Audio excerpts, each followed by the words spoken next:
श्रीगुरुभ्यो नमः। वागीशाद्यास्तु मनसः सर्वार्थानामुपक्रमे यन्नत्वा कृतकृत्यास्यस्तन्नमामि गजाननं। शारदाम्भोजवदना वदनाम्बुजे सर्वदा सर्वदास्माकं सन्निधिं क्रियात्। सदाशिवसमारम्भां शङ्कराचार्यमध्यमाम् अस्मदाचार्यपर्यन्तां वन्दे गुरुपरम्पराम्। शास्त्राभ्युपारदृश्वानं सङ्गहीनं तपोनिधिं भजे श्रीभारतीतीर्थगुरुं भद्रौघदायकं। विद्याविनयसम्पन्नं वीतरागं विवेकिनं वन्दे वेदान्ततत्त्वज्ञं विधुशेखरभारतीम्।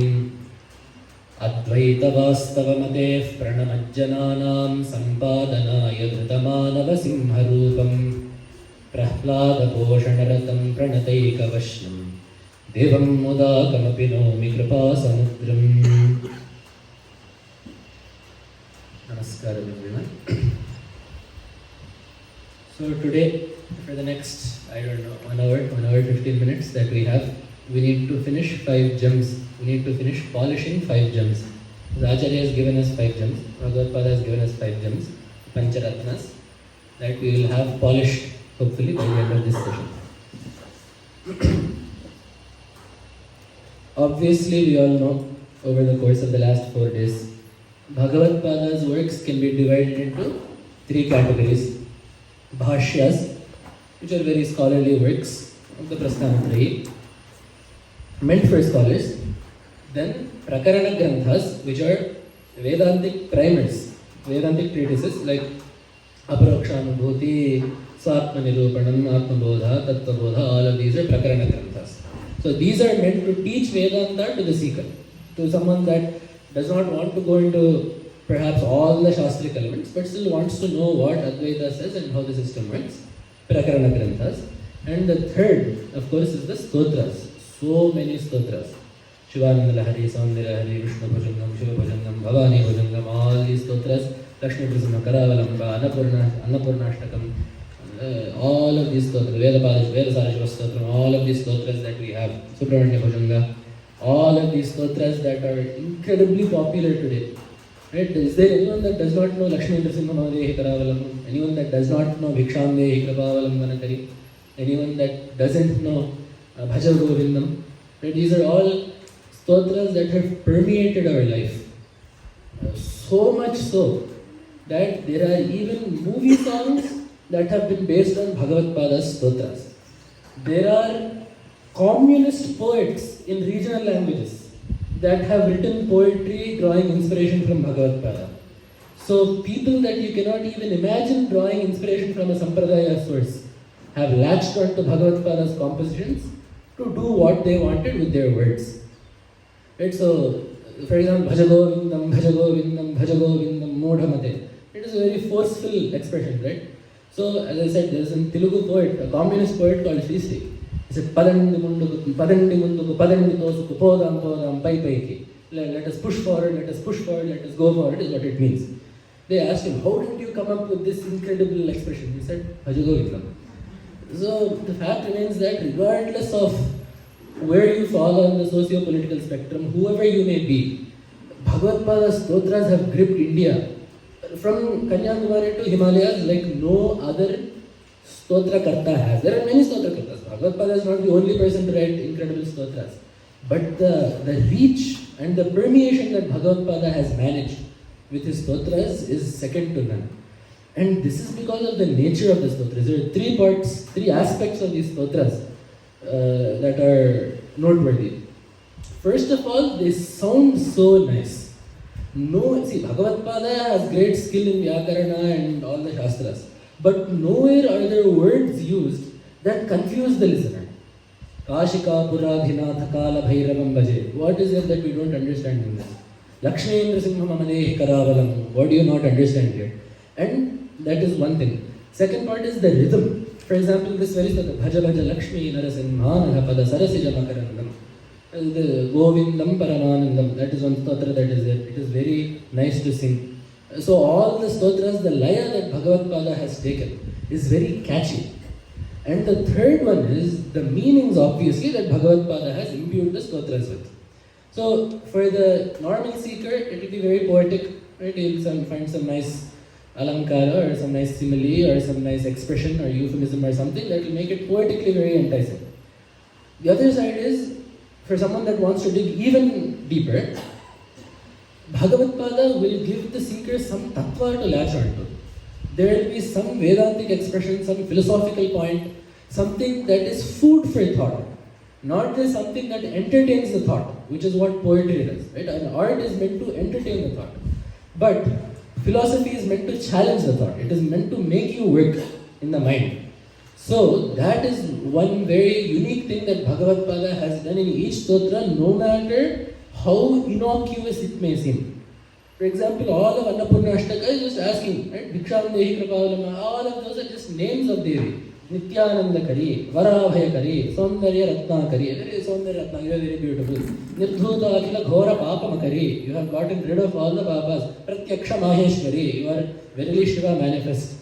Or you are Devi that is standing before me. Kashi Loka Nivasa Pavana Kari, all of the people that are living in Kashi, you purify them. What is there in this? So we say it is normal. In the end, Jnana Vairagya Siddhyartham Bhiksham Dehi Cha Parvati. Now the bhiksha that Bhagavatpada is asking for changes. And now when you say Nityananda Kari, you will not view Nityananda Kari as you give me enough to eat and sleep so I am happy. Now the nature of the Nityananda has changed. What is the Ananda that Devi is now giving you? That changes. You think Lakshmi Narasimha Dehi Karavalamam, Narasimha, give me the support of your hand. So you think, right, Narasimha is a protector, right? He is a devata that is capable of protecting you from even the most difficult situations. So you say, okay, if a Rakshasa is about to kill me, like Hiranyakashipu, protect me. If I have diseases, protect me. Now what does he say? Samsara dhora, samsara bhikara karyendra karapikata, samsara gopimati ghora magadam moolam, samsara sarpa, vishadushta bhayogrativra, samsara ghora gahanechara. The whole thing is asking him to be pulled out of samsara.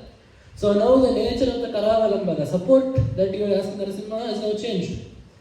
So in this way, but there is nothing wrong if you read it also as Narasimha, I have some roga, protect me, I have some distress, protect me. There is nothing wrong in reading it that way also. So these aspects are what have made Bhagavatpada's stotras so universal. But then even there within these stotras, there are some stotras that are meant purely for Vedanta. So even if you want to find some form of Sagunaradhana, the stotra is not meant to give you that. The prime example of this is obviously Dakshinamurti Ashtaka. The last two shlokas are added on. But Bhagavatpada's stotra ends with Vishram Pashyati Karya Karanataya. From there, Bhuram Hamsa Nalo Nilambara Maharnatha Imam Shuktuman is meant to do Ashtamurti Upasana, which technically even that can be put into Brahma Vidya. And Sarvatmatvam iti Sphutetamidam. The 10th shloka is meant to show what the state of that jnani is and what has been told in this stotra. So besides that, the 8 shlokas are Vedanta. There is nothing else. You will not find any Saguna description of Dakshinamurti besides Yo Mudraya Bhadraya. Satmanam Prakati Karoti Bhajatam Yo Mudraya Bhadraya. He reveals himself to his seekers with one mudra, Chin Mudra. But even that is not specific to Dakshinamurti. There in the Vyakhya, they show that Chinmudra is indicative of Jnana. And how that is, so they have shown that. The same Bhagavatpada has written 2 more stotras in Dakshinamurti. Upasakaram Yadupasaniyam Upattavasam Matashakhi Mule. This is one more stotra that Bhagavatpada has written on Dakshinamurti. So here it is Saguna again. He will talk about the jatas and the tiger skin and sitting and the Vatavriksha and all of that. In all of Dakshinamurti Stotra, you will not find one reference to who this Dakshinamurti looks like, which is why when people have done Vyakhyana for it, they have not split Dakshinamurti as Dakshinamurti, right? The Murti that sits facing Dakshina, that sits facing south. They have split it as Dakshina Amurti. Dakshina is someone that is capable of what? Creating the worlds, protecting the worlds, doing laya of the worlds, giving jnana. All of this, someone that is capable of all of this is Dakshina. And what is his nature? Amurti. He is formless. So he is Dakshina, Amurti, Dakshinamurti. Is the way that they have ended up explaining it. And that is why Sureshwaracharya, the Vartikakara. So Sureshwaracharya's subject material is very big. It is commentaries, Vartikas on Bhagavatpada's commentaries of Brihadaranyaka Upanishad and Taittiriya Upanishad, as well as Naishkamya Siddhi. So Sureshwaracharya does not write Chotewala Stotras. So if Sureshwaracharya has commented for it, then you can understand the gravity that stotra has. So that is one such stotra. If we have to find another stotra in Bhagavatpada's collection that is similar to that, this Lakshmi Narasimha Pancharatna is one such stotra. So because the time is limited, I was late, whatever it may be, we will not be as detailed as the last 2 days, right? The first 2 shlokas will occupy most of the time. The last 3 shlokas will go much quicker. I am telling that because if you get worried listening to the first 2 shlokas, you will not be worried in the last 3 shlokas, which is why I am telling you beforehand itself. So first, we need to look at the makuta. So the makuta is generally the term that is used for anything that repeats. So for example, in Annapurnashtaka, the makuta is Bhiksham Dehi Kripavalamana Kari. It crowns each verse, so it is called a makuta. Makuta is a crown.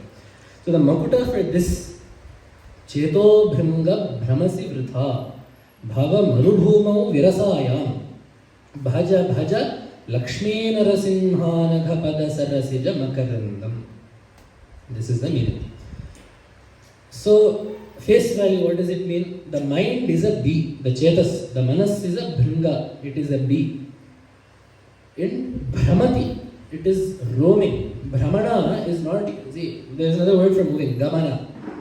Gacchati, Brahmati. They mean more or less the same thing. But Bhagavatpada used the word Brahmati. Brahmati means to wander pointlessly. So, for example, if you are going somewhere, you won't say Aham Brahmaasmi. You will say Aham Gacchami or Saha Gacchati. If he is actually going to a destination, he says Saha Gacchati. But if, for example, he is just walking around with no particular aim in mind, Saha Brahmati. Saha Brahmati. He is roaming around. That is what Brahmana means. So, you are Cheto Bhringa Vritha Brahmasi. You are roaming in vain. Where are you roaming? Bhava Marubhumo Virasayam. A Marubhumi is a ushara. It is a land in which plants cannot grow. Infertile land, barren land, a wasteland. Right? We have all of these words in English. A wasteland, a barren land. So what does the bee want? It wants honey. It wants the nectar of some flower. It wants to go pollinate. It wants to do something like that. So if the mind is a bee, it is roaming in vain in the bhava marubhumi. Bhava is samsara. Bhava is samsara. So you are roaming in vain in this wasteland of samsara, in this barren, empty land of samsara. If you want makaranda, if you want nectar, that nectar that will give the bee happiness, where should you go? Bhaja, bhaja. Bhaja does not mean sit with 2 things. Para, brahma, paramesh. No, that is not bhaja, bhaja here. Bhaja, bhaja means seek. Bhajati, sharanam bhajati means to seek refuge. So seek that. Seek. That is what bhaja means. Bhajate. That is what bhaja means. You will say, right? Moksha bhak. You will see, for someone that has attained moksha in Shastra, moksha bhak. This bhak comes in dhatu bhaj. Means someone that has sought moksha, someone that has attained moksha. Bhaja also means attain. Bhajate, attains. Seeks. Both meanings are there. So seek or attain Narasimha, Lakshmi Narasimha, not just Narasimha. Lakshmi Narasimha. Lakshmi is always on his thigh. Lakshmi Narasimha, Anagha, faultless. Agha is a flaw, a sin, a papa. Anagha, flawless. Pada, his feet. Sarasija, lotus. Makaranda. Seek the makaranda, the nectar of the flawless, blemishless lotus feet of Lakshmi Narasimha. Instead of roaming wastelessly, roaming in vain in this barren samsara. So what is Acharya telling us here? For moksha, Ishwaropasana is very necessary. That is what is being told here. Ishwaropasanam shaucham sthairyamatma vigraha indriyartheshu vairagyamanahankara evacha janma mrityu jara vyadhi dukha doshalu darshanam asaktiranabhishrangaha putradara grahadishu nityancha samachittatvam ishtarishtopavattishu. All of these lakshanas that are told in Bhagavad Gita, right? That are useful for the sadhaka, that the sadhaka needs to cultivate. Ishwaropasanam shaucham, necessary. Second, what does Upanishad say? Tapasa brahma vijijnasasva. Seek to know Brahman through tapas. What is tapas? So many definitions are there. But what does Bhagavan say? Deva dvija guru pragya pujanam shaucha marjavam brahmacharya mahimsa cha shariram tapa uchyate. The tapas that you can do with the body, and then of course vachika tapas of the tongue, and tapas of speech, and tapas with the mind is there. But with the body, Deva dvija guru pragya pujanam. Worship Bhagavan, respect your gurus, respect scholars. This is very important. This is also tapas. Tapasa brahma vijijñāsasva. That is what it is. Right? So this is also, in this place also we see that.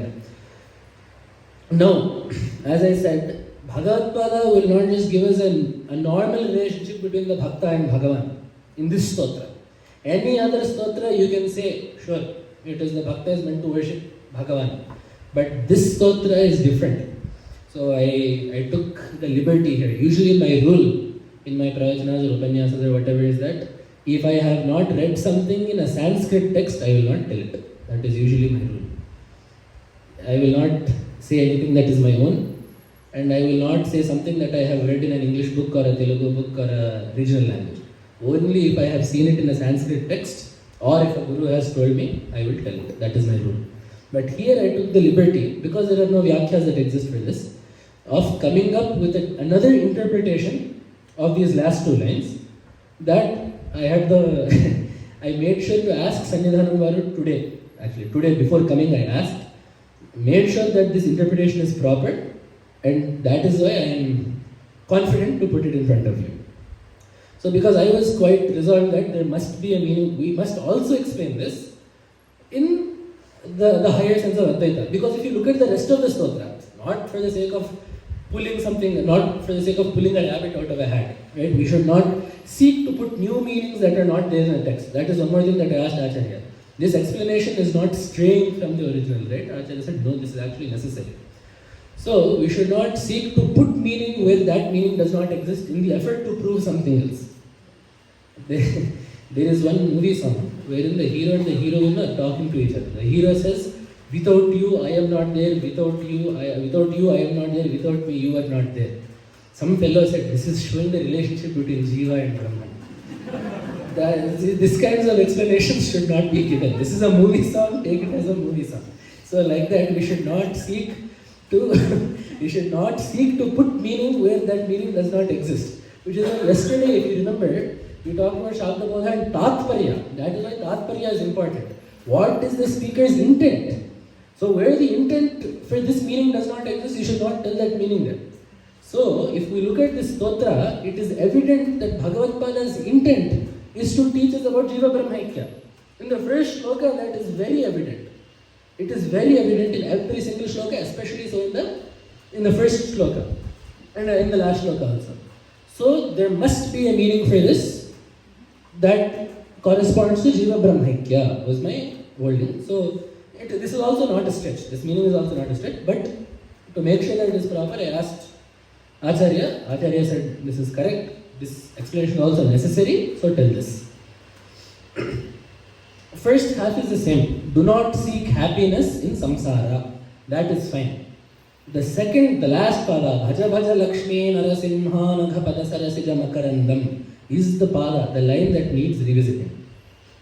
Lakshmi Narasimha, in our Shastras, whenever we have Devi and Deva together, Devi is Maya Shakti, Bhagavan is the Shakta, Ishvara. So if you have Shiva and Parvati, Parvati is the Maya Shakti, Shiva is Ishvara.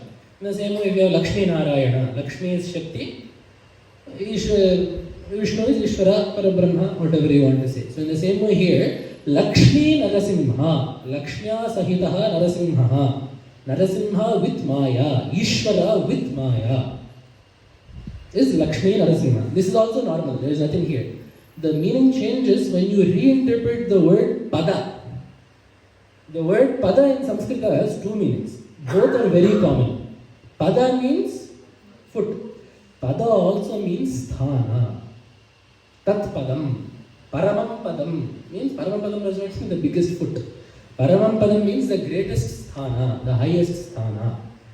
So, If you wish to seek refuge from samsara, seek the sthana of Lakshmi Narasimha, of Ishvara. And what is this sthana? In Shastra we are very clear, in Advaita at least, because in Upanishad also you will get Tat Vishnof Paramam Padam. In Upanishad, not in the Rik. In Rigveda you get Tat Vishnof Paramam Padam Sada Pashyanti Suryaha is the Rik that we get in Yajurveda.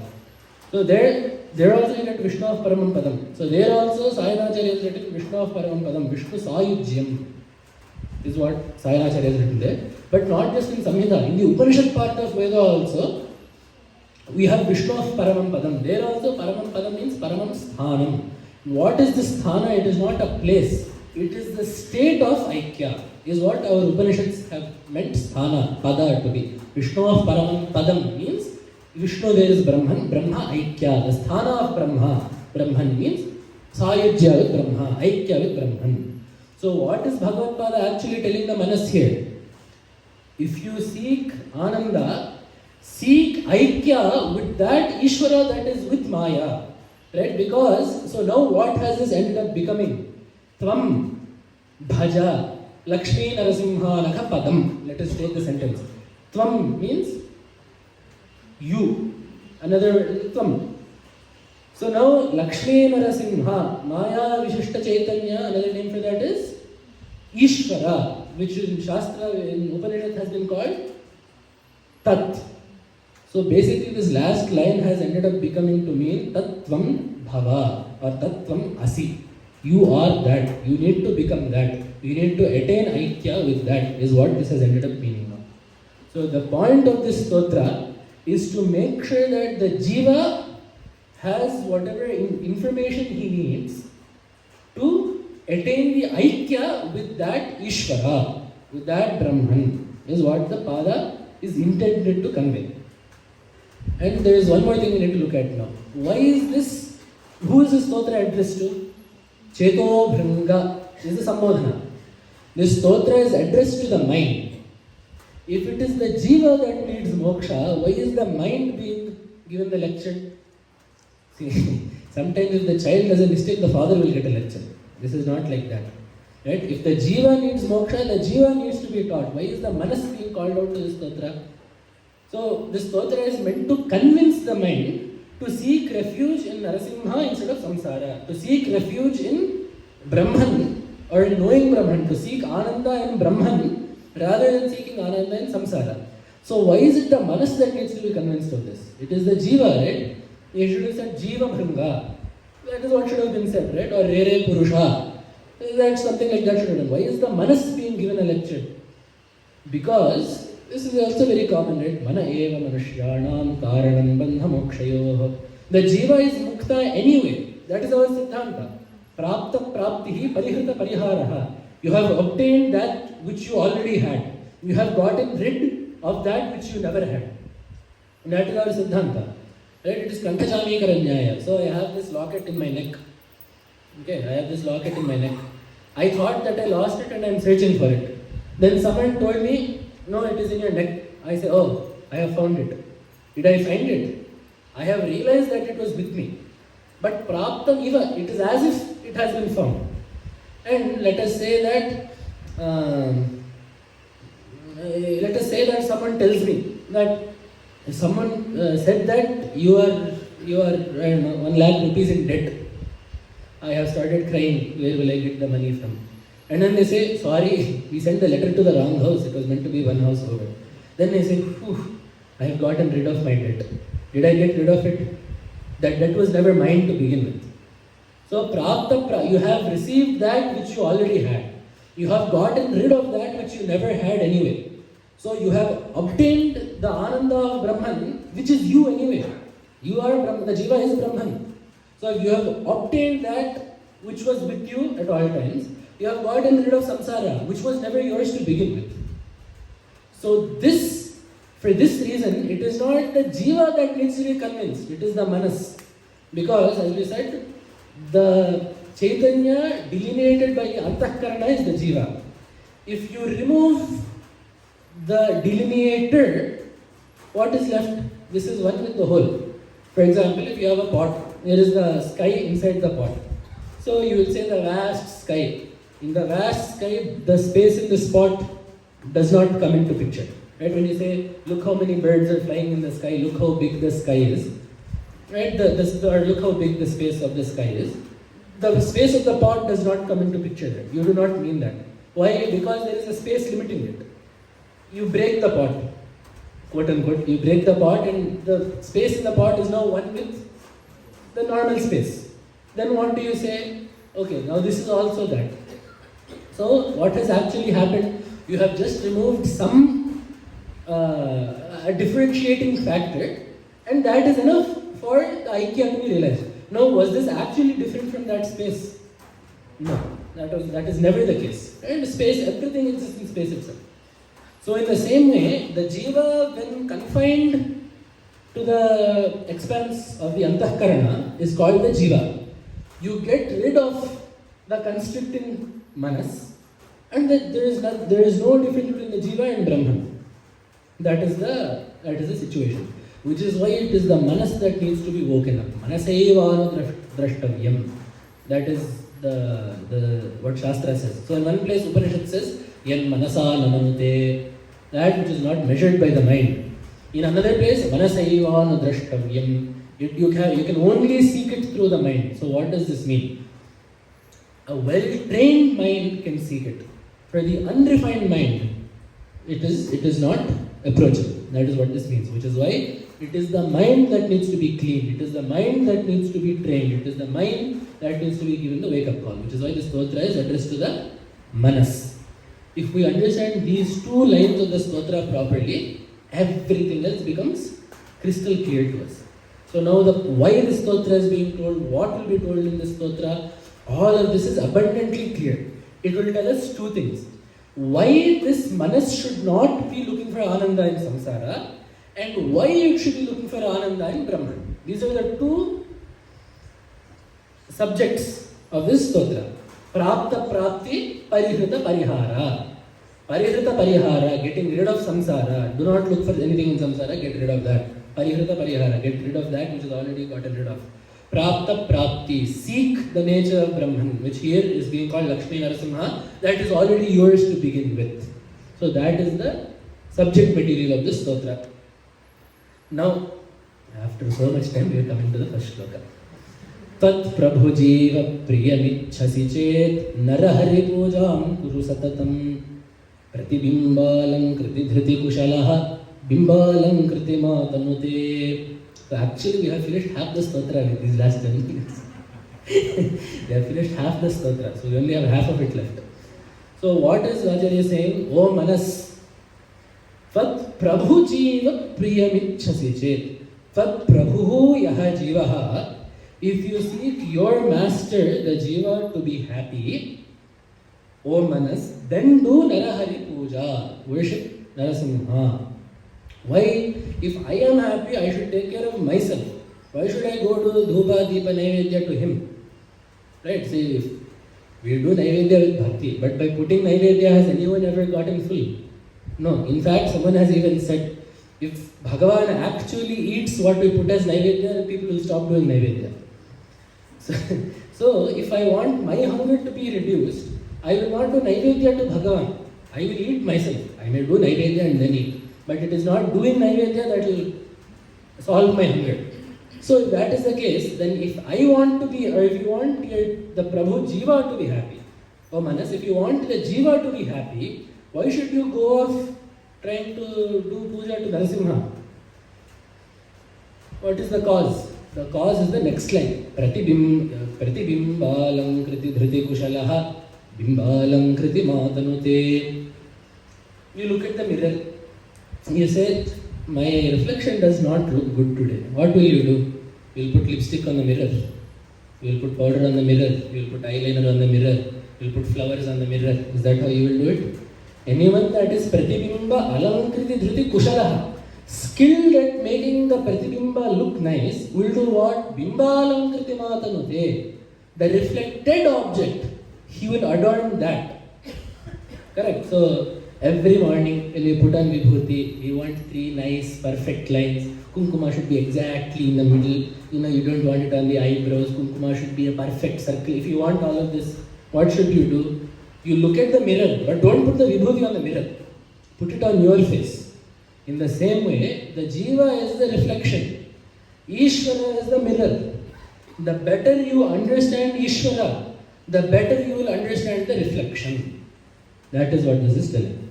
If you wish to understand your true nature, you need to look at your source.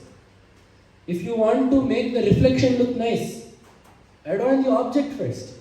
So instead of focusing your attention on the jiva, who is the reflected, who is the reflection, focus on the reflected object, which is Ishvara. Okay.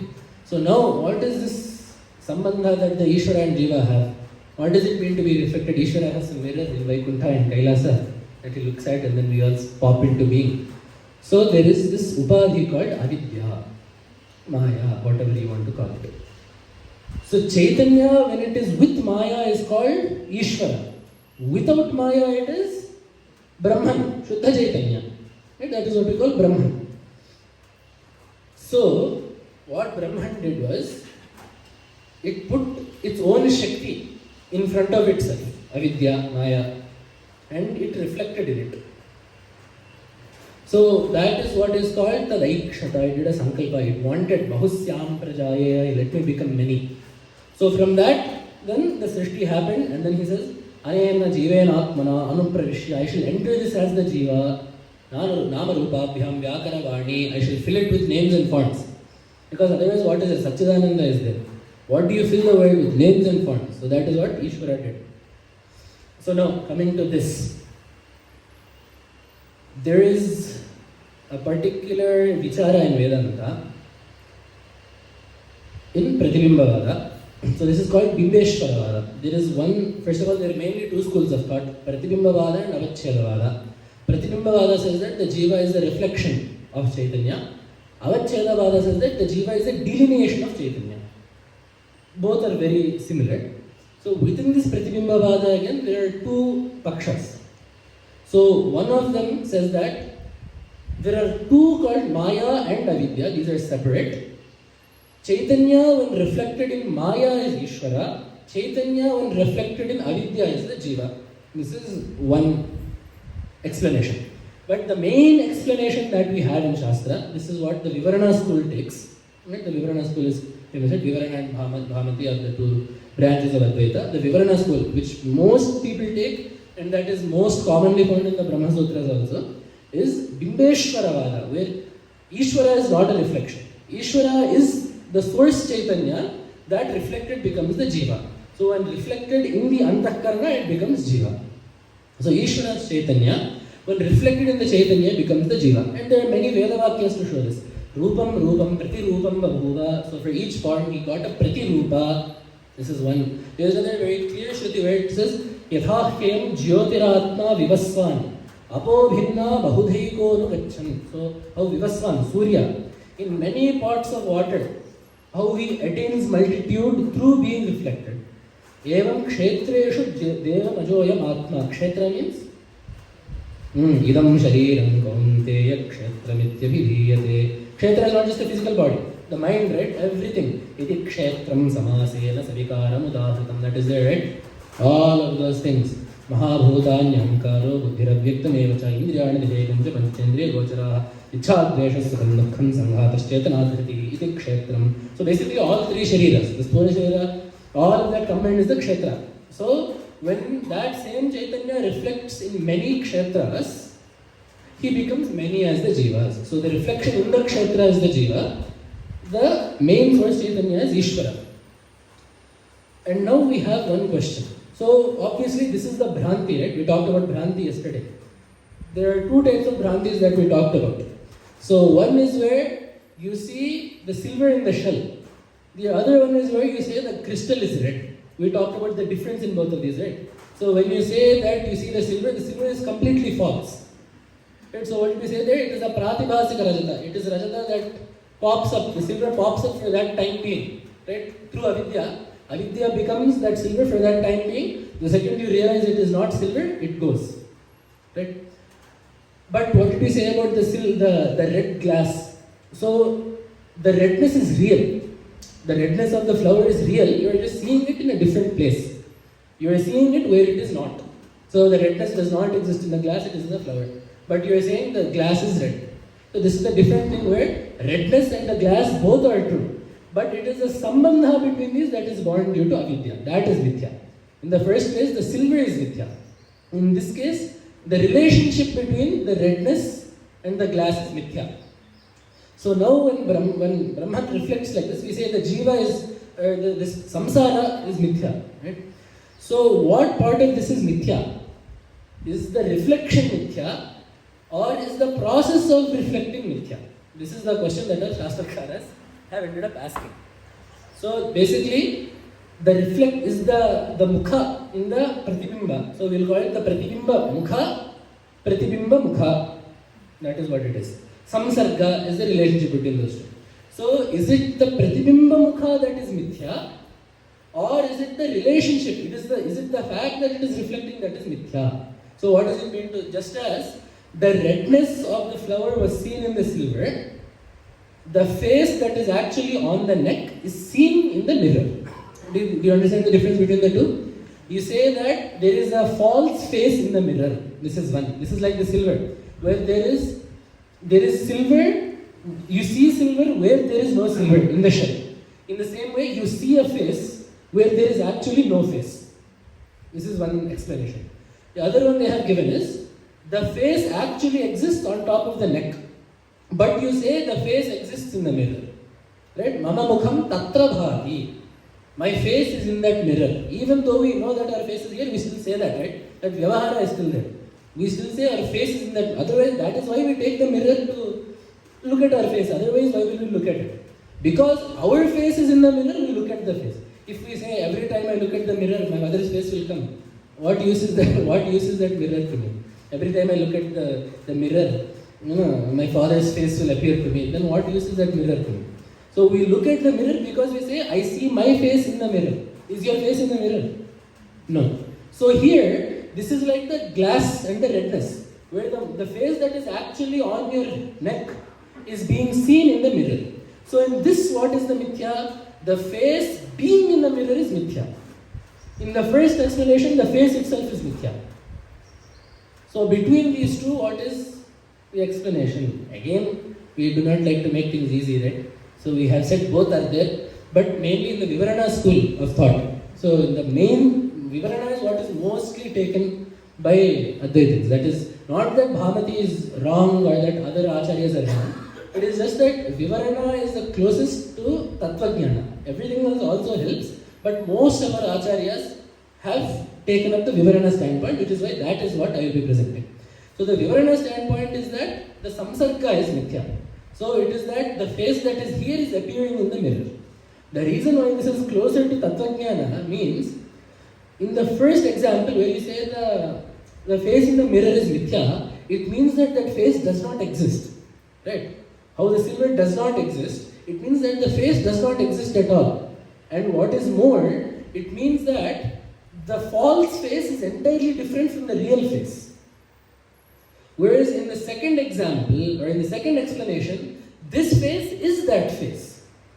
Right? We say, my face is in the mirror. So, these two faces are the same. It is just the locus of identity that is changing. So, in this paksha, it is much easier to show that jiva brahmaiva naparaha. Because the reflection, we are saying, is the jiva, and you are saying that the face and the reflection are the same. So that it is much easier to show that the jiva is Brahman. It is only when the jiva is related with the upadhi, just as the face only gets a reflection when there is a mirror. So in this case, the mirror is avidya, maya. So when there is maya, then you say the reflected object and the reflection. You take away the mirror, there is no reflection, and there is also no reflected object. Only in the experience, if a reflection is there, there will be a reflection and a reflected object. You get rid of the mirror, this object is no more reflected. In the same way, you get rid of Maya. Ishvara is also Shuddha Chaitanya, the Jiva is also Shuddha Chaitanya. So if you understand this example in this way, It is much closer to capturing the heart of Advaita. So now it is very clear, right? So the Jiva is Brahman. When the Jiva falls into the Upadhi of Maya, Brahman regards itself as the Jiva. Right? Brahman regards itself as the Jiva and acts as the Jiva. Right? If once you see the reflection, we will put the Kunkuma so that we see the Kunkuma there. We will comb the hair so that the hair and the reflection will be combed. So all the pravritti happens only when there is a reflection. Once the reflecting medium is gone, then there is no more vyavahara. We will not comb our hair looking at something if there is no medium. We will not put kunkuma if there is no reflecting medium. So in the same way, Brahman undergoes vyavahara only when reflected as the Jiva. Which is why the vyavahara belongs to the Jiva, not to Brahman. And the other thing is, who is it that is in control of how the reflection looks? The reflected object, Ishvara, not Shuddha Chaitanya. Because it is Ishvara with the help of Maya that creates the world, changes the world, gives karma phalas, all of this. So the vyavahara happens, so all transactions happen between the bimba and pratibimba. So between Ishvara and the Jiva.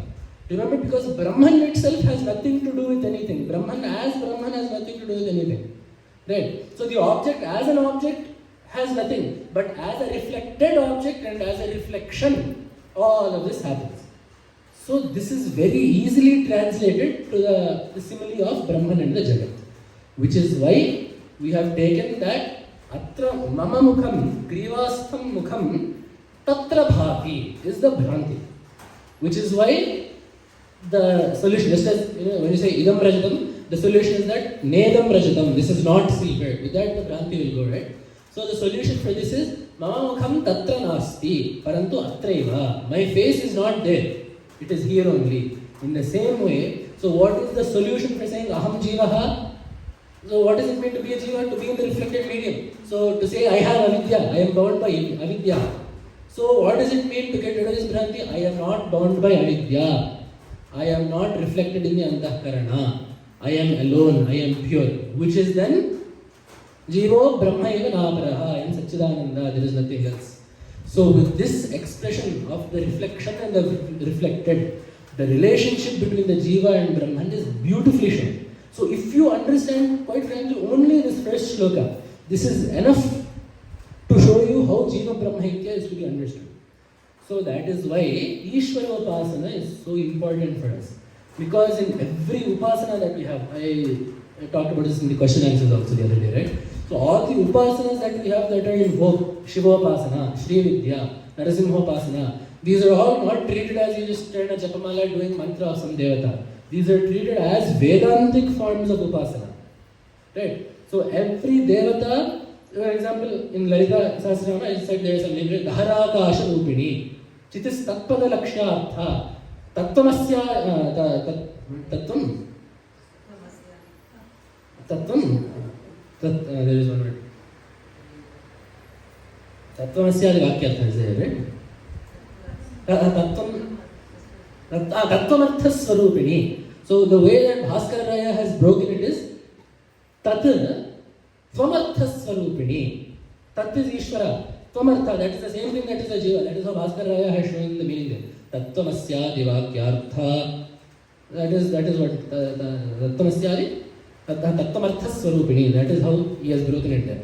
Same thing goes. But here, what did Acharya say? Narahari Pujam Kuru Satatam. Bhagavatpada has chosen Narasimhopasana here. Because from Anadi Parampara, Bhagavatpada's Parampara have all been Narasimhopasaka. Narasimhopasakam Nityam Tandrasimha Gurum Bhaje. That is there. The 12th Acharya of the Sringeri Pitha, Vidyaranya Swami, he wrote a bhashya for the Narasimha Uttaratapaniya Upanishad. Bhagavatpada wrote a bhashya for the Purnatapaniya. Vidyaranya Swami wrote for the Uttaratapaniya. So, and of course in Digvijaya there are many. Narasimha gets the most screen time of all the devatas in Digvijaya. Narasimha gets the most screen time. The entire 12th Sarka is Narasimha. There is, because you know the story, the Kapalika asks for Bhagavatpada's head, and then Narasimha comes and kills the Kapalika and says Bhagavatpada. There, no one asks Narasimha to come. Narasimha comes of his own volition. So what did he say? Name bhaktah pranashyati, nahi kalyanagat kaschit durgatinta adagacchati. So the same Ishvara that gave the Bhagavad Gita is the Ishvara that kept his promise as Narasimha. So many things, if I start talking about it, that will be the rest of the pravachana. But my point is, I just want to show you how Narasimha is Brahman. Because I said that, right? Lakshmi Narasimha means Brahman. Lakshmi is Maya. So how does Narasimha mean Brahman? So for every name of every devata we have, it means Brahman also. For example, Shiva, pure, right? Mangala. We do not have to look for this. Upanishad has Prapanchopasham Shantam Shivam Advaitam Chaturtham Manyante. The Upanishad has used the word Shiva to refer to Brahman. In the same way, Vishnu. Upanishad also has used the word Vishnu to refer to Brahman, and Vishnu means what? Sarvavyapi. That Chaitanya that has permeated everything is Vishnu. In the same way, even if you actually say Lalita, because it is a Stri Devata, you are saying Lalita. But Lalita is Bhavayakta Pratyaya for in Vyakarana for Akarmaka Dhatu. So there are some dhatus that don't have objects. For example, I go to a place. The place is the object. There are some things like, for example, to bloom. The flower blossoms, Pushpam Vikasati. There is no object here. So then when you do this Kta Pratyaya, so Vikasitam means, it can mean two things. That which has undergone blossoming or the act of blossoming itself. In the same way, the Dhatu Lalate means to play, to sport, to be happy. This is Akarmaka. To be happy. There is no object of this, right? So only a subject. The subject is happy. So Lalate. If you do Bhava Pratyaya to this, Lalitam means that which is happy or happiness is also the meaning of Lalita. Ananda is what Lalita means, which is why what has Purana told us? Loka natitya lalate lalitate na jochyate. Because she sports, having transcended all the worlds, she is called Lalita. So Lalita also means Brahman. So now what does Narasimha mean? There are 2 or 3 explanations given in Shastra. Nara means the Jiva. Simha means Shrestha, right? Purusha Simha, Kapi Simha, Valmiki Maharshi calls Hanuman Kapi Simha. Kapi means Shrestha, Ishvara. Nara is Jiva. Simha is Ishvara. Narasimha is that which is of the form of Jiva and Ishvara Chaitanya. Nrishabdenochyate Jivaha Simha Shabdena Chaswarat Tayoraikyam Shriti Proktam Nrisimha iti Shabdyate. Nrishabdena Jivaha Uchyate. The Jiva is the meaning of the word Nr, Nara, same thing. Simha Shabdena Chaswarat. Swarat, Ishvara is the meaning of the word Simha. Tayoraikyam Shriti Proktam. Their union or their oneness, that is the subject material of the Shruti of Veda, is termed as Narasimha. So the word Narasimha means Brahman. They have taken it one more way. Nara is the Jiva. Within the Nara sleeps a lion. Within the cave of the heart of the Jiva sleeps a lion. Where are you coming up with this? Stuhishrutam gartasarayuvanam mriganna bhenupahatmamugram. Rudra. Mriganna bhimam simha iva bhayankaraha. Mriganna, like a lion, bhimam, fearsome. And where is that located? Gartasadam. It is there in a valley, in a cave. There they have written the cave of the heart.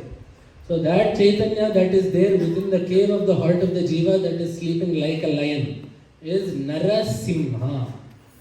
That is also there. And then one more thing needs to be there. The name of the Devata needs to be Brahman. Now the Leela of that Devata, right? The Tattva that the Devata has demonstrated in its stories also needs to be Brahman. What did Narasimha do?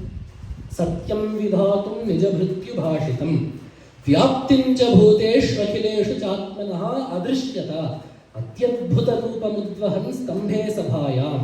Na mrigam, na manusham is what is in Bhagavata. So why did Bhagavan come? 2 reasons. One, to prove that his bhakta's word is true. That is normal. Second, vyaptincha bhuteshu akhileshu atmanaha vyaptim. To show that he permeates each and every single thing that exists in this cosmos. So the avatara that proves that Brahman is sarvavyapi is Narasimha. Which is why Narasimha is not counted as an Amshavatara. There are some Amshavataras. Pruthu in Bhagavata is an Ameshavatara.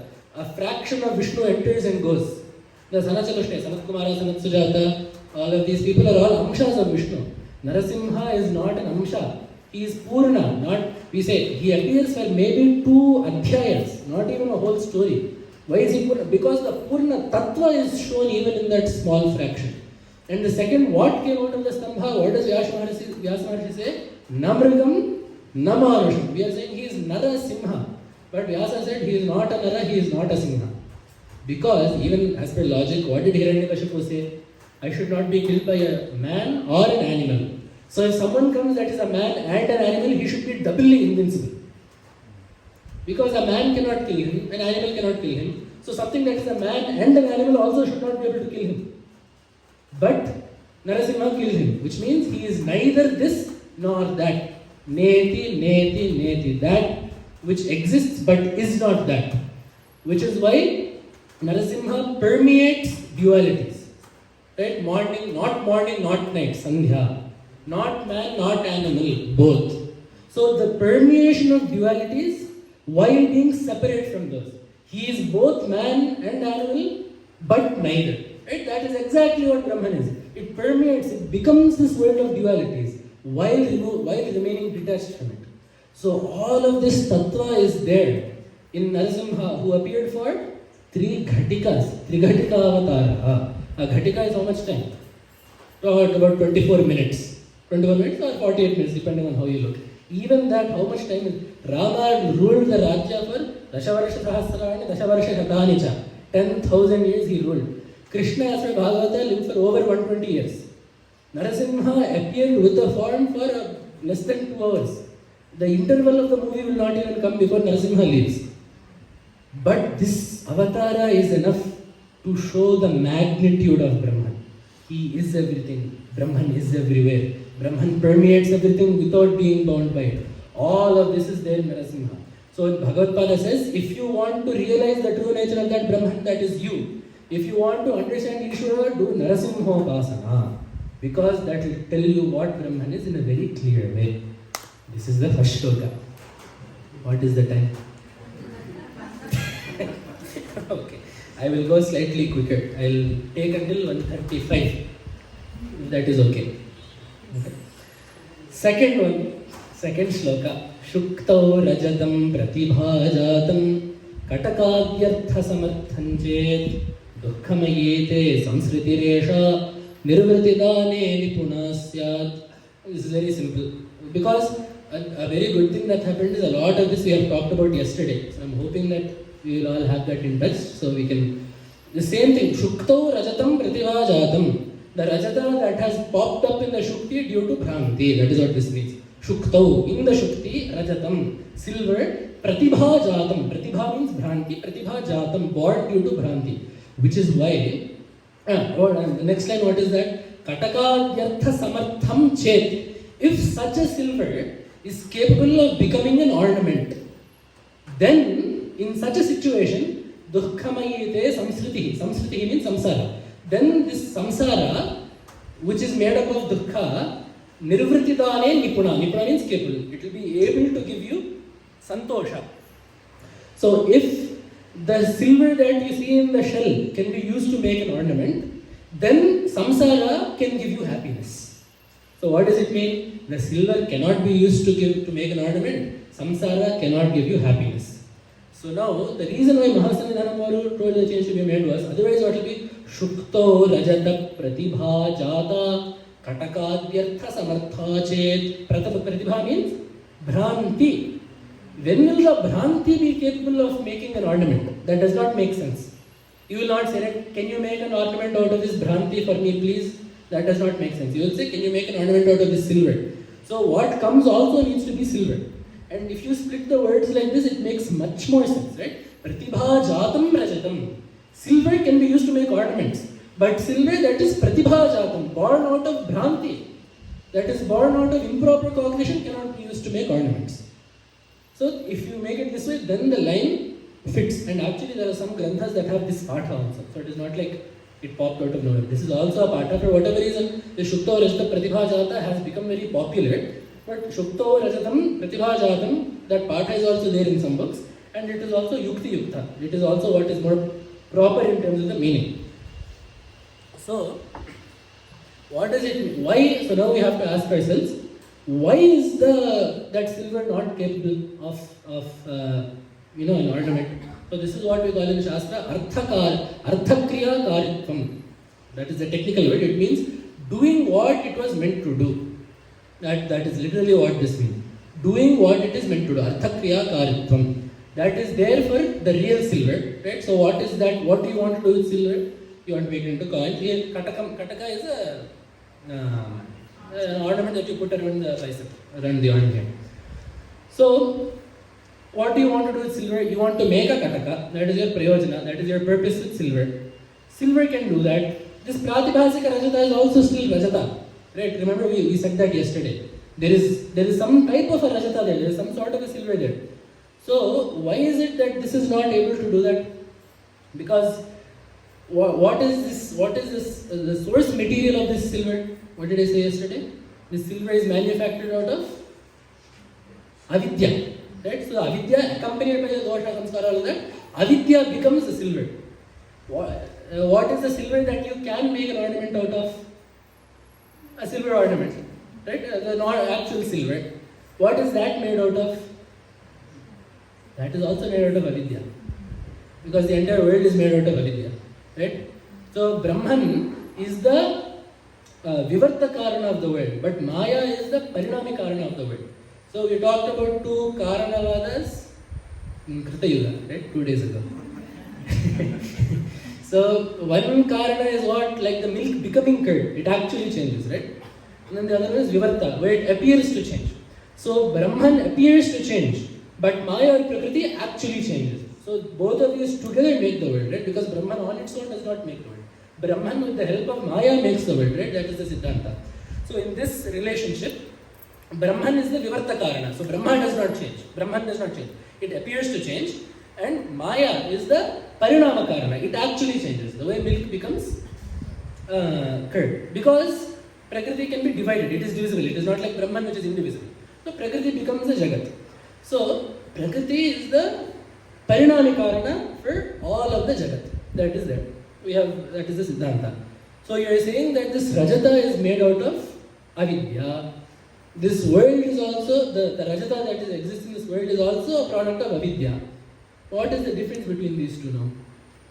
You are saying one Rajata that is made out of avidya cannot be used to make ornaments. The other Rajata, which is also made out of avidya, can be used to make ornaments. What is the difference? This is where you take Satta Traividya. So, Paramarthika Satta, right? Absolute reality, that does not change. Vyavaharika Satta. Satta that does not get sublimated until Brahmajnana. That is what we say. So, Vyavaharika things only go away with Brahmajnana. What does it mean to go away? Acharya jokes sometimes. What does it mean once you get Brahmajnana, the world will become a black and white TV? For him it will be black and white. And for other people they will see IMAX 3D movie. That is not how it is. That is not what it means. It means that the world no longer appears as the world. The world appears as Brahman. Once the body is left, then he mixes into the Nirguna Brahman. Because then the avidya has two aspects, right? Avarana, Vikshepa. Avarana conceals that which is. Vikshepa makes that which is not appear as though it is. So what happens for a Jivan Mukta is, the Avarana is gone. So Brahman's nature is concealed. For him, Brahman's nature is not concealed. So he sees everything as Brahman. That does not mean that, if he is reading a book and he gets jnana, the book disappears as soon as he gets jnana. He still sees the book because the vikshepamsha of avidya is still there. The book is not Brahman, but avidya still makes it appear as a book. But he sees it as Brahman because the avarana is not there. Right?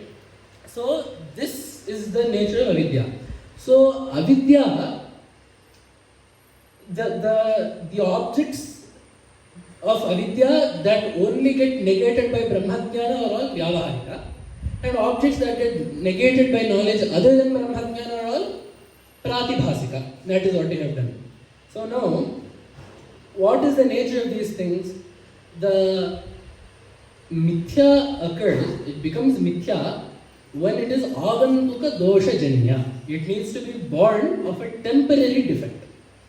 For example, the silver shining, or the shell shining, is the temporary defect that makes the silver appear as, that makes the shell appear as silver. In the same way, avidya is the temporary defect that makes Brahman appear as the world. So, For that reason, both of these are still products of avidya. And once the dosha goes, the mithya goes. So it happens for the silver that the shining, once that is gone and once you see it properly, the dosha is gone, so the mithya is gone. Same thing with the prapancha. Once you get rid of the avidya, seeing prapancha as the prapancha will go, you will see the prapancha as Brahman. Which is why these two have been equated. Right? That is what Bhagavatpada has done here. Just as the Shukti Rajata cannot be an actual Rajata, so too the Samsara cannot be actual, is what Bhagavatpada has said. So Bhagavatpada has both shown in this one shloka how the Shukti Rajata is different from the actual Rajata, as well as shown the similarities between the Mithya Rajata and the Mithya Samsara. It is quite genius, right? Because the Samsriti that he says, Nirvritidale Nipunasya, the Samsara that he says is not capable of giving you happiness, is the same Samsara that can be used to make the Kataka.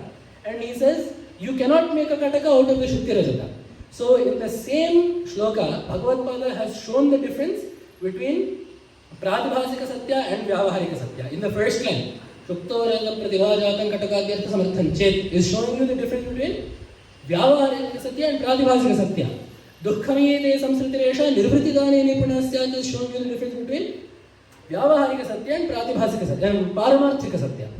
The similarity of both of these is they are both mithya. They are both agantuka dosha janya. They are born of temporary defects. This is the second shloka. Third shloka. Akrtisaamyaat chalmali kusume sthalanalinattva brahmakaroh gandharasa vihakimu vidyete vibhalam brahmyasi prishavirasesmin. This is very quick because this is also talking about adhyasa. Adhyasa is what? Atasmin tadbuddhi adhyasa. Thinking that atasmin, in something that is not that, tadbuddhi, thinking it is that is adhyasa. So what has this person done? There are two flowers. One is a shalmali flower, the other is a sthalanalina flower. So there is two jatis, two species of flowers that look similar. What they are, the genus, taxon, phylogeny, what they are called in Latin is irrelevant to us now.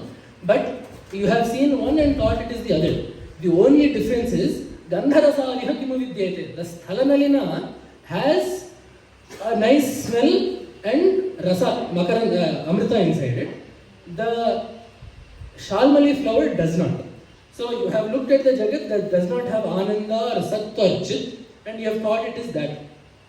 I'll just leave the explanation at this, because we have talked about how the Jagat is not Brahman, the Jagat is Brahman, and in this Vyavaharika Jagat of ours, the Vyavaharika time is past 1:30. So I'll go to the fourth shloka. The fourth shloka is important because it is telling us what the Adhikari should be like. So until now, the first three shlokas are talking about the relationship between, so what did the first shloka talk about? The relationship between Jiva and Ishvara. See, there are three things: Jiva, Ishvara and the Jagat. Philosophy discusses the relationship between these three. The first shloka has discussed the relationship between the Jiva and Ishvara. Second shloka has discussed the relationship between Jiva and the Jagat, right? Or the nature of the Jagat at least. Third shloka also same thing. This fourth shloka is talking about the relationship of the Jiva and the Jagat. What is the attitude that the Jiva should inculcate with regards to the Jagat? Srakchandana vanitadin vishayan sukhavan matva tatra viharase. All these objects of experience, such as Srak, garlands, Chandana, Sugandha, Vanita, for men it is Vanita, for Vanitas it is men. There is not much difference here. In the Chandas there are 3 letters left over. The last one is a Guru, so Vanita has been taken. If you are reading, you can ask someone, find a 3-letter word that means husband and put that there. There is no difference in that. So all of these things are things of experience that we interact with in the daily world. Right? So you think that all these Vishayas, Acharya very nicely used the word Vishaya. So you think these Vishayas are Sukhadas, you think these will give you Sukha and you go there. Tattva viharase. So what does the word Vishaya mean? Vishinoti, Bhadrati, iti Vishayaha. It binds, it ties the Jiva down into samsara. This is why they are called Vishayas. And then what he says? Gandha phali sadrishananutemi bhoganandara dukkha kritasyuhu. As in the case of the Gandha phali wine, these will all give you sorrow after you experience them. What is this Gandha phali? This Gandha phali is also called Priyangu in Sanskrit. Another name for this is called Priyangu. There are some things in Sanskrit called Kavisamaya. They are poetic norms that are accepted. We should not sit down with a magnifying glass and check if all of this is there. What do they say? Poets say that the lotus blooms in the river. Which lotus is there in running water? Lotuses exist in still water, in stagnant water. But it still says Nadiyagata Kusuma, Nadiyagata Padma is what they say. Same way, Samudra is called Makaralaya. There is not a single crocodile that lives in the ocean. The only crocodiles that live in salt water are found in Australia. But there are no crocodiles that exist in the ocean. It is just a Kavisamaya. It is a poetic norm. Just take it as that. In the same way, Surya comes, all the lotuses bloom. That is there to some extent, but as the lotuses age, that does not happen. They don't bloom perfectly at sunrise and close back up like that. In the same way, there is one Kavisamaya regarding the Priyangu where it says, Strinam Sparshat Priyangur Vikasati. So different plants are said to react in different ways to us. For example, Chuto Gita, I think is what it says. For example, apparently, mango trees will grow nicely if you sing in front of them. That is one Kavisamaya. Like this Gandhapali Lata, what it says is, Strinam Sparshat Priyangur Vikasati. There is one shloka that talks about all the different plants. We only need this part of the shloka. So if it gets the touch of a female, this vine blossoms, it blooms, flowers pop up, is what they say. So the vine is very happy, right? The flowers have bloomed on me. That is what I am meant to do. In that time, right after the vine obtains the happiness of having flowers bloom, the same tree that touched it will pluck that flower and go. So then the vine experiences the sorrow of losing that flower. So in the same way, just as the vine, which experienced the happiness of the flower born of the touch of the tree, immediately experience the sorrow born of that very same tree. You too, after having experienced the Vishayas, will end up experiencing sorrow. We may say, see, if you eat 50 jalebis, you will have sorrow. The doctor will be happy because he will get a profit, but you will have sorrow. If I have 2, I am very happy. What is the dukkha after this? The problem is, now there is a samskara. You have formed an attachment to that. For this, you will do more karma. Right? You will work, buy more jalebi, eat more jalebi. If someone eats your jalebi before you, you will get mad at that person. If someone gives you jalebi, you will be happy with that person. I'm saying jalebi, you can give whatever you want to eat.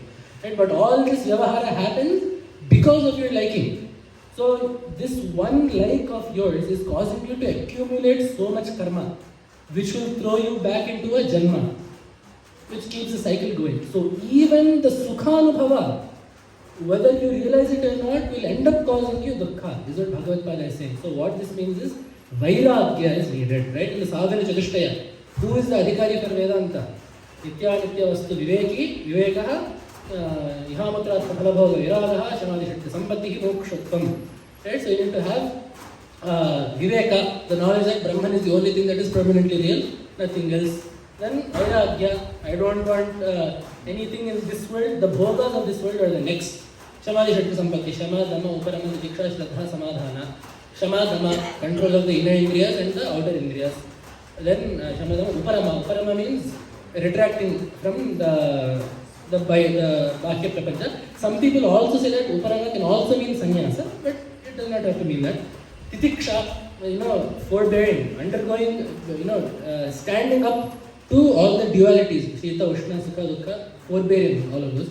Shraddha, faith, Shastrasya Guru Vakshyasya Satyamudhyava Dharana, faith in the words of the Guru and of Veda. Shraddha, Samadhana. Samadhana is the ability to put the mind in one place. That is, so all of these, this combined is one, Samadhi, Shakti, Sampatti, Mokshutva. The ardent desire for moksha. Not, once I get retired, once my grandchildren get married, then I will take up Viveka Chudamani. That is not Mokshutva. I want moksha now more than anything else is Mokshutva. So if you have all of this, you are the adhikari for Vedanta. Which is why Bhagavatpada is stressing here, which is why they also there, right? Dukkha dosha anudarshanam. That is what Bhagavan says there, right? Janma mrityu jaravyadhi dukkha dosha anudarshanam. You need to see the fault of the samsara, which will then turn you obviously to a higher goal. So that is what is being told in the 4th shloka. The 5th shloka is also telling us about the avasthas. Here also I will not elaborate too much because we have talked about mithya, but this is basically saying that Jagrata avastha is like Swapna avastha. What is the difference between Jagrata avastha and Swapna avastha? Jagrata avastha is Indriya Janya Jnana avastha, the state in which you experience the world through the Indriyas. What is the state of Swapna? You experience things without the Indriyas, because Indriyas are uparata, right? They have seized their things. The manas is the only thing that is awake, and that is what is giving you all of that. So what Bhagavatpada says is, Tava hitamekam vachanam vakshe. Forget, if you cannot memorize these 5 shlokas, I will give you one sentence.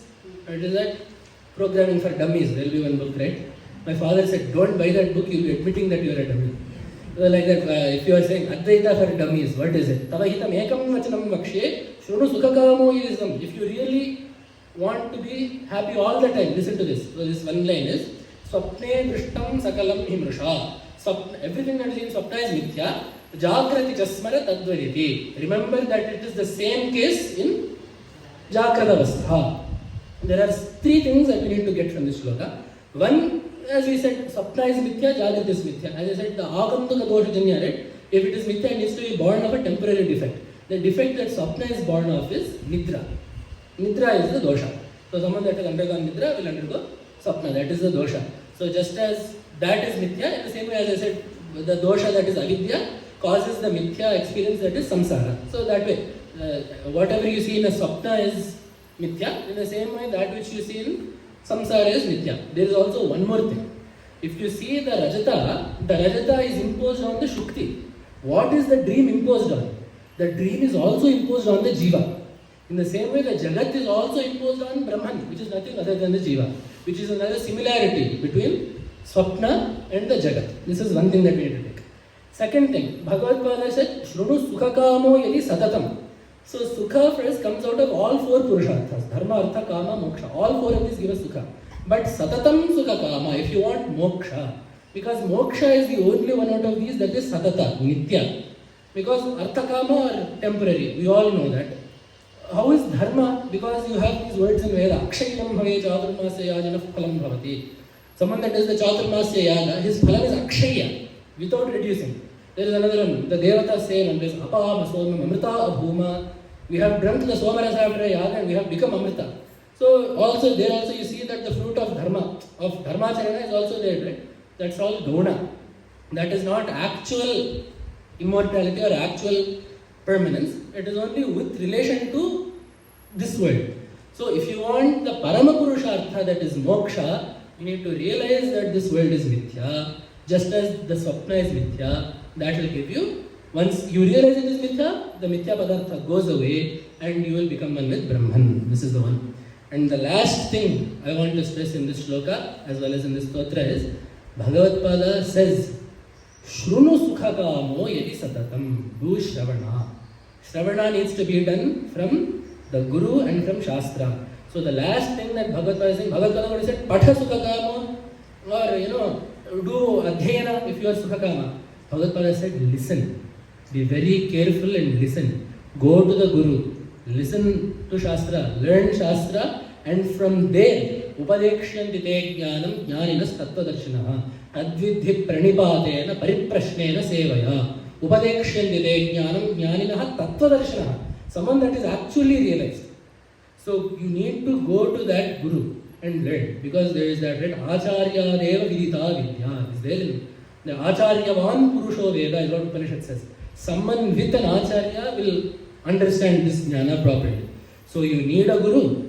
And also Brahman is Shastra Yonitva. This Brahman is known through Shastra. There is no other pramana that can tell us as well as Shabda does about Brahman. Right? So Shabda pramana, that Shruti Shastra, is the sole refuge for us to get the best knowledge possible about Brahman. So Shastra, and then also there is Pratyaksha. Who's Pratyaksha? Vidvat Pratyaksha. The experience of those people that have realized Brahman. Right? Those are the only 2 pramanas that we have with regards to Brahman. So Shruti will give us the Shabda Jnana, the Shabda Janya Pratyaksha. The Guru will tell us his Pratyaksha. Both of these are the pramanas that we have where it relates to Jnana. So we must go to the Guru, we must learn Shastra from the Guru, we must do Ishvara Aradhana as Bhagavatpada said here. And Bhagavatpada said Narahari here. or Ishwarapasana, whichever your Ishta Devata may be, do Upasana of that Devata not as a Devata that gives you fruits, but as Ishvara himself that is capable of helping you to moksha. Study that Devata's nature as Brahma Vidya. So that is why Bhagavatpada has given us so many stotras. If your Devata is Devi, read Saundari Lahari. You will understand how Devi Upasana is Brahma Vidya. In this way, Subramanya Bhujanga, plenty of things. You will understand how Subramanya Upasana is Brahma Vidya. So in the same way, it is a reminder that Ishvara Upasana needs to be done. You need to go to a proper Guru that is realized. You need to study, you need to learn what Shastra says from the words of that Guru. And then you will finally attain that moksha, that is the Parama Purushartha that you all seek. Which is why this camp could have been held anywhere, this retreat could have been anywhere. But we have held it in the sacred presence of Sringeri, in the presence of the Jagat Gurus, whose Anugraha Bhashana we will be fortunate enough to listen to in the evening. In this kshetra that has been purified by the tapas of Maharshis since Bhagavatpada and even before Bhagavatpada. There is a reason why we could have held this in the university, it could have been anywhere, but there is a reason why we seek out these places. There is a reason why we seek out Acharyas like the Jagat Gurus. It is because they are the ones that can give us the true essence of what such stotras mean and of how we are to go about this sadhana. So we must count ourselves very lucky that we have had this experience. It is the grace of those Jagat Gurus that I have been able to tell what little I have told over the last few days. So there is a saying, right? Whatever is the guna in what I have said, that belongs to Acharya and Ishvara, to my Ishtadeva Narasimha, who I talked about today. If there is any dosha, that is Paurusheya, which belongs to me. So thanking you all for being very patient on all 3 days with all of my lectures that went over time. Thanking you all for that. And once again offering my namaskaras to the Pada Padmas of the Ubhay Jagat Gurus, whose mercy is the sole reason why I am here. I will take my leave of you. Mata Nrasimhascha Pita Nrasimha Bhrata Nrasimhascha Sakha Nrasimha Vidya Nrasimha Dravinam Nrasimha Swami Nrasimha Sakalan Nrasimha Ito Nrasimha Parato Nrasimha Yato Yami Tato Nrasimha Bahir Nrasimho Hridaye Nrasimha Nrasimha Madim Sharanam